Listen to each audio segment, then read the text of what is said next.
Hello students, welcome to organized knowledge channel. और आज की इस वीडियो में बच्चों हम डिस्कस करेंगे कार्यपत्रक 10 कक्षा 7th के स्टूडेंट्स के लिए। ये वर्कशीट है, गणित विषय है। शिक्षा निदेशालय की तरफ से आपके लिए 29 अक्टूबर 2020 के लिए शेड्यूल की गई है। और आज की इस वर्कशीट का टॉपिक क्या है? त्रिभुज तथा उसके गुण। समकोण त्रिभुज में हम पाइथागोरस गुण को पढ़ेंगे। आज बच्चों आपको दो वर्कशीट करनी है, एक आपको हिंदी की वर्कशीट करनी है और दूसरी आपको मैथ्स की वर्कशीट करनी है। ओके, चलिए स्टार्ट करते हैं। आवश्यक पूर्व ज्ञान। समकोण त्रिभुज सभी बच्चे जानते हैं, समकोण त्रिभुज क्या होता है तथा वर्ग संख्याओं की जानकारी भी आप सब बच्चों को होनी चाहिए। बच्चों, घर में एक स्थिति की कल्पना करते हैं जहां आपको दीवार पर लगी एक तस्वीर उतारनी है जो फर्श से 10 मीटर की ऊंचाई पर लगी है। ठीक है, तो आपके घर में जो दीवार है उस पर एक तस्वीर जो है वो लगी हुई है और फर्श से उसकी जो ऊंचाई दी गई है वो कितनी दी गई है? 10 मीटर। बच्चों, आप जो ये 10 मीटर ऊंचाई दी गई है इसको आप 8 मीटर करेंगे। ओके, और उसके लिए एक 10 मीटर, यहाँ 8 की जगह यहाँ पर आप 10 करेंगे। 10 मीटर लंबी सीढ़ी का आपको प्रयोग करना है। ये हमने आपको चेंज क्यों कराया है? क्योंकि जो ये इक्वेशन यहाँ पर दी गई है 8 मीटर जो ये लंबाई दी गई है, इससे आपकी ये इक्वेशन सॉल्व नहीं होगी। ये क्वेश्चन आपका नहीं निकलेगा, आंसर ही नहीं निकलेगा। इसलिए आप इसको जो है चेंज कीजिए। इसका रीज़न क्या है अभी जब हम ये वर्कशीट समझेंगे तो आप समझ जाएंगे। देखिए, सीढ़ी को दीवार से कितनी दूर रखा जाए, ऐसी परिस्थिति में दीवार व सीढ़ी के बीच की दूरी ज्ञात करने के लिए पाइथागोरस गुण का प्रयोग करते हैं। तो आपको यहाँ पर निकालना क्या है? आपको निकालना है कि ये दीवार और सीढ़ी के बीच की जो दूरी है ये हमें यहाँ पर निकालनी है। और इसको हम कैसे निकाल सकते हैं? इसके लिए हम पाइथागोरस गुण का प्रयोग करेंगे। अब पाइथागोरस गुण क्या होता है? देखिए, ईसा से 6ठी शताब्दी पूर्व एक यूनानी दार्शनिक पाइथागोरस ने समकोण त्रिभुज से संबंधित पाइथागोरस गुण की जानकारी दी। ठीक है, तो किसने दी थी? पाइथागोरस ने, जो यूनानी दार्शनिक थे। उन्होंने समकोण त्रिभुज में, समकोण त्रिभुज यानी जिसमें एक जो कोण है वो कितने डिग्री का है? 90 डिग्री का है। ठीक है, उससे संबंधित ये गुण है पाइथागोरस गुण। समकोण त्रिभुज में समकोण के सामने की भुजा को कर्ण कहते हैं। यानी ये एक जो है समकोण त्रिभुज है, ये 90 डिग्री का कोण है, इसके सामने की जो भुजा होगी उसको हम क्या कहते हैं? इस भुजा को हम कर्ण कहते हैं।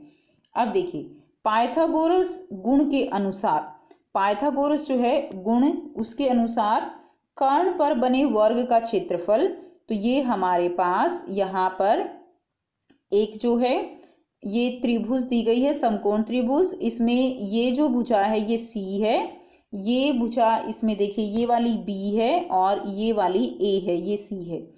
तो कर्ण पर बने वर्ग का क्षेत्रफल यानी C का स्क्वायर बराबर है, किसके बराबर होगा? अन्य दोनों भुजाओं पर बने वर्ग के क्षेत्रफल के योग के बराबर होगा।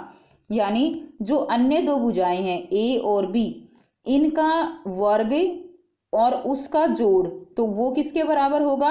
वो जो है C स्क्वायर के यानी कर्ण पर बने वर्ग के क्षेत्रफल के बराबर होगा।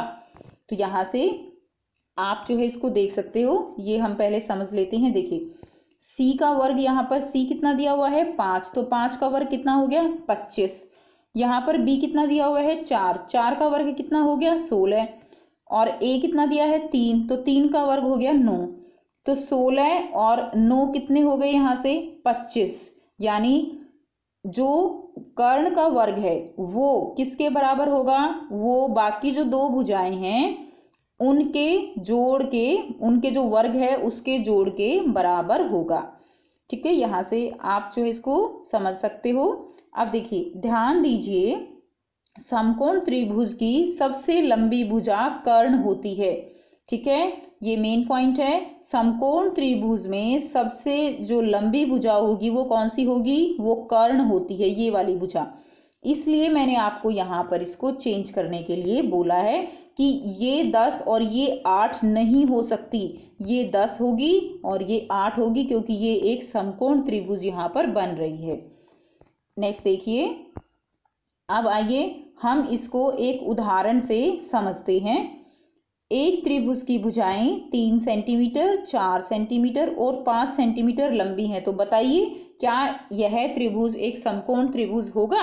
तो आपको बताना है कि समकोण त्रिभुज ये बनेगा या नहीं बनेगा। तो इसको हम कैसे सत्यापित कर सकते हैं? 5, 4, 3, इनमें सबसे बड़ी जो है लंबी भुजा कौन सी है? 5 सेंटीमीटर। तो यहाँ पर कर्ण क्या हो जाएगा? 5 सेंटीमीटर। कर्ण का वर्ग हो जाएगा 5 सेंटीमीटर का वर्ग यानी 25 सेंटीमीटर। अब अन्य दो भुजाओं के वर्गों का योग हम देख लेते हैं। अन्य दो भुजा हैं 4 और 3, इनका वर्ग करेंगे 4 चौक 16, 3 तिया 9, कितना आ गया? 25, यानी 25 बराबर 25। ठीक है ना? इसका मतलब क्या हुआ कि कर्ण का योग जो है अन्य दोनों भुजाओं के वर्ग के योग के बराबर है, अतः यह एक समकोण त्रिभुज होगा। अगर ऐसे योग बराबर आता है तो वो त्रिभुज कैसी होगी? वो त्रिभुज समकोण त्रिभुज होगी।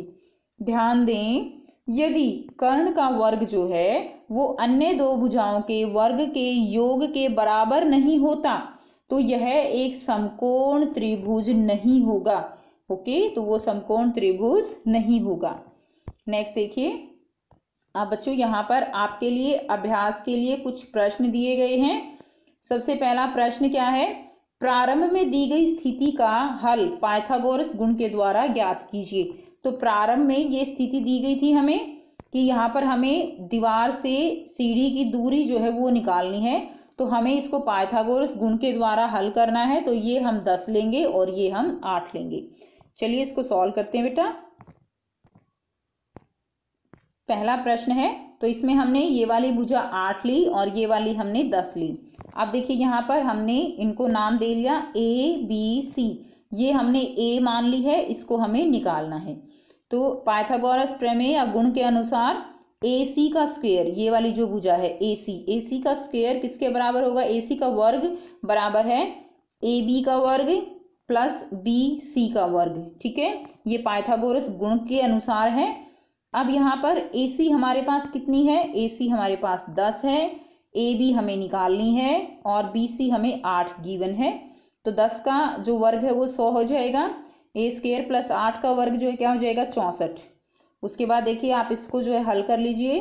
100 माइनस ये प्लस का निशान है तो इस तरफ लेकर आएंगे तो ये किसका हो जाएगा? ये माइनस का हो जाएगा। तो 100 माइनस 64 बराबर A स्क्वायर बराबर कितना आ गया? 36। A का जो है 36 का वर्ग हम यहाँ पर इसको सॉल्व करेंगे तो कितना आ जाएगा? 6 मीटर। तो A की यहाँ पर कितना मान आ गया? 6 मीटर। तो इसकी जो दूरी हो जाएगी यहाँ से ये वाली जो दूरी है वो कितनी है? 6 मीटर दूरी होगी। ठीक है, नेक्स्ट दूसरा क्वेश्चन देखिए। प्रश्न 2 क्या है? रीना को एक समकोण त्रिभुज बनाना है, आप उसकी मदद कीजिए। वह कौन सी माप लेकर त्रिभुज बनाए? तो ये 2 माप दिए गए हैं, आपको बताना है कि समकोण त्रिभुज जो है वो कौन सी माप से बन सकती है। तो आइए इसको सॉल्व करते हैं। तो बच्चों यहाँ पर 2 जो है यहाँ पर सिचुएशन दी है। तो देखिए पहली में क्या है? 6 सेंटीमीटर, 8 सेंटीमीटर और 9 सेंटीमीटर माप दिया गया है। अब यहाँ पर जो लंबी भुजा है वो कौन सी है? 9 सेंटीमीटर। तो 9 क्या हो गया? 9 जो है यहाँ पर कर्ण होगा। तो 9 का स्क्वायर किसके बराबर आना चाहिए? 9 का स्क्वायर 6 का स्क्वायर और 8 के स्क्वायर के बराबर आना चाहिए। अगर आता है तो ये समकोण त्रिभुज होगी। ठीक है, नहीं आता है तो नहीं होगी। तो देखिए 9 को 9 से गुना किया तो कितना हो गया? 81। 6 6 36, 8 8 से गुना करेंगे 64। तो ये 81 बराबर है यहाँ पे 100। तो देखिए बराबर नहीं आया ना, तो इसका मतलब ये संभव नहीं है, ये समकोण त्रिभुज नहीं हो सकती। दूसरा देख लेते हैं। 6 सेंटीमीटर, 8 सेंटीमीटर, 10 सेंटीमीटर।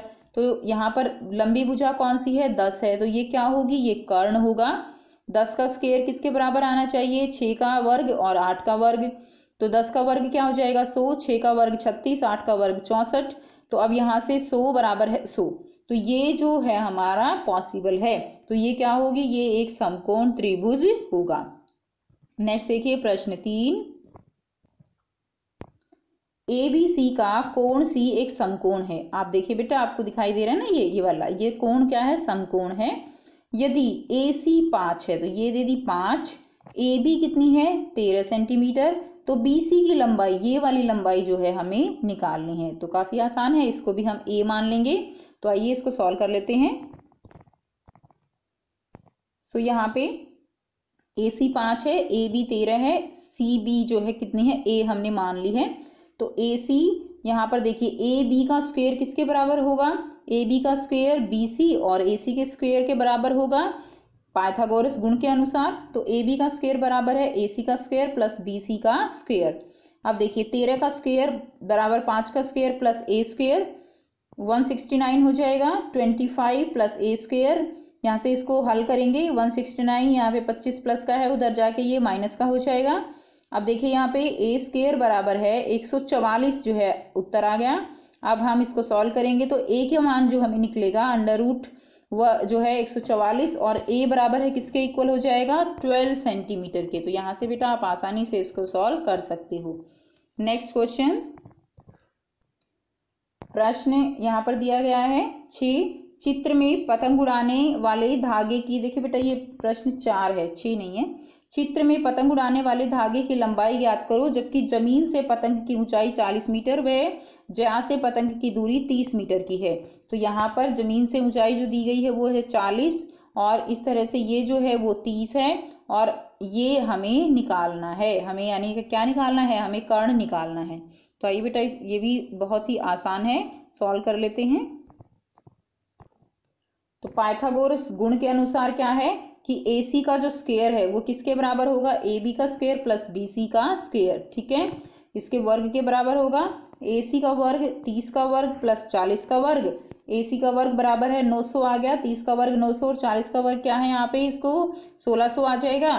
तो यहाँ से कितना आ गया, जोड़ देंगे 2500, फिर इसको हमने सॉल्व किया तो AC किसके बराबर आ गया बेटे, AC जो है वो 50 सेंटीमीटर के बराबर आ गया। ठीक है, आप वर्गमूल को यहाँ पे सॉल्व करोगे तो क्या आ जाएगा, 50 सेंटीमीटर। तो ये बेटा इसका आंसर हो गया। आई होप आपको बच्चों ये वर्कशीट क्लियर है। पाइथागोरस गुण जो है वो आपको समझ आ गया। यहाँ पर मेन पॉइंट यही है कि जो भी हमारे समकोण त्रिभुज होते हैं उसमें सामने वाली ये जो भुजा होगी वो क्या होती है, वो कर्ण होती है और ये भुजा जो है हमारी सबसे लंबी भुजा होगी और इस भुजा का वर्ग जो है बाकी दो भुजाओं के वर्ग के योग के बराबर होता है। ठीक है, तो ये मेन पॉइंट्स आपको यहाँ से याद रखनी है। और अगर वीडियो अच्छी लगी तो बेटा लाइक शेयर जरूर किया कीजिए, चैनल को सब्सक्राइब भी कर लीजिए अगर आपने नहीं किया है और बेल आइकन भी प्रेस कर लीजिए ताकि आप बच्चों को हर वीडियो की नोटिफिकेशन मिलती रहे। So thanks for watching, have a nice day.